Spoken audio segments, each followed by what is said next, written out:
मंडळी, स्टार प्रवाहानं आई आणि बाबा रिटायर होत आहेत, त्याचबरोबर लग्नानंतर होईलच प्रेम या दोन नव्या मालिकांची घोषणा केली आहे. आता वाहिनीवर आणखीन एक मालिका दाखल होणार आहे.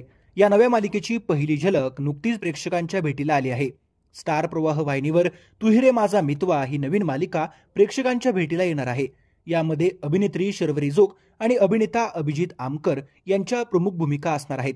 स्टार प्रवाहाच्या गणपती महोत्सवाला या दोघांनी उपस्थिती लावली होती.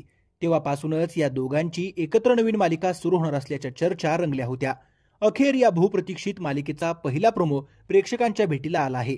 शर्वरीनं यापूर्वी स्टार प्रवाहाच्या कुण्या राजाची ग तू राणी या मालिकेत प्रमुख भूमिका साकारली होती. त्यामुळे अभिनेत्रीचं वाहिनीवर लगेचच पुनरागमन होणार आहे. तू ही रे माझा मितवा ही मालिका येत्या 23 डिसेंबर पासून प्रेक्षकांच्या भेटीला येणार आहे. सोमवार ते शनिवार रात्री 10:30 वाजता ही मालिका स्टार प्रवाह वाहिनीवर प्रसारित केली जाणार आहे. ईश्वरी आणि अर्णवची गोष्ट प्रेक्षकांना तू ही रे माझा मितवा या मालिकेत पाहायला मिळणार आहे. ही मालिका इस प्यार को क्या नाम दू या हिंदी मालिकेचा रिमेक असल्याचं बोललं जाते. आता नवीन मालिका सुरू झाल्यावर अबोली मालिकेची वेळ बदलणार की मालिका संपणार हे लवकरच स्पष्ट होईल.